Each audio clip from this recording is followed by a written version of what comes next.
ঢুকলো না মোদির বিমান। প্রধানমন্ত্রী নরেন্দ্র মোদী তিনি ফিরছিলেন দুবাই থেকে, জেড্ডা হয়ে ঘুরপথে দেশে ফিরছিলেন প্রধানমন্ত্রী। পাকিস্তানের আকাশ সীমা এড়ালো প্রধানমন্ত্রীর বিমান। বড় কোনো পরিকল্পনা কি রয়েছে ভারতের? কেন পাকিস্তানের আকাশসীমা এড়ালেন মোদী? গোটা বিশ্বকে পাকিস্তানকে একঘরে করার একটা বিষয় উঠে আসছে, একঘরে করছে ভারত, আর সেটাই প্রধানমন্ত্রী নরেন্দ্র মোদী যখন পাকিস্তানের আকাশসীমা এড়ালেন সেটা থেকে স্পষ্ট হলো। সরাসরি চলে যাব, নিউজ রুমে রয়েছেন ময়ূক রঞ্জন ঘোষ। ময়ূক, কিসের ইঙ্গিত?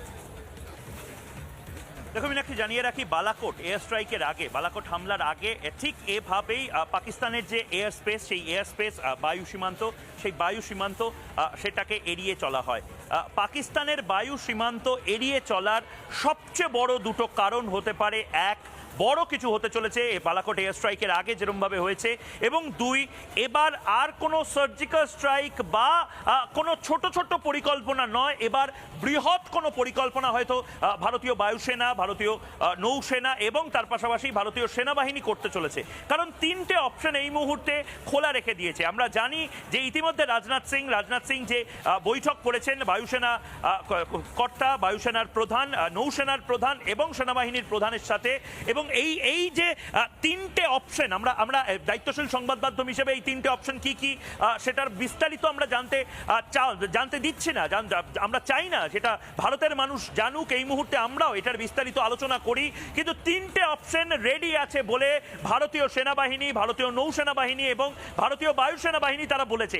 ইতিমধ্যে দেখে নেওয়া হয়েছে যে জেড্ডা থেকে যে ফ্লাইটটা ট্রাভেল করেছিল সেটা সাধারণত পাকিস্তানের ওপর দিয়ে দিল্লিতে ল্যান্ড করে। যে কোনো ফ্লাইট যেটা সৌদি আরব বা মিডল ইস্ট থেকে আছে, মধ্যপ্রাচ্য থেকে আসে, সেইটা সাধারণত পাকিস্তানের এয়ার স্পেস ব্যবহার করে, পাকিস্তানের বিমানগুলো ভারতের এয়ার স্পেস ব্যবহার করে। কিন্তু অদ্ভুতভাবে পাকিস্তানের এয়ার স্পেস ভারতের প্রধানমন্ত্রী ব্যবহার করলেন না।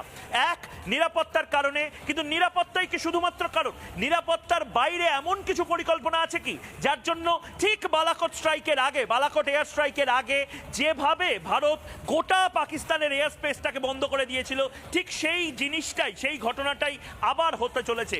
এবং আমরা জানি সন্ধ্যে 6টার সময়, এখন প্রায় দুপুর 2:30 বাজে ভারতীয় সময়, সন্ধ্যে 6টার সময় হতে চলেছে সেই বহু প্রতীক্ষিত বৈঠক, যেখানে প্রধানমন্ত্রী নরেন্দ্র মোদী থাকবেন, অজিত দোভাল থাকবেন, অমিত শাহ থাকবেন, রাজনাথ সিং থাকবেন, নির্মলা সীতারামন থাকবেন এস জয়শঙ্কর, এবং সেখানে ক্যাবিনেট কমিটি অফ সিকিউরিটিজের যে বৈঠক, নিরাপত্তা সংক্রান্ত যে ক্যাবিনেটের বৈঠক, সেই ক্যাবিনেটের বৈঠকে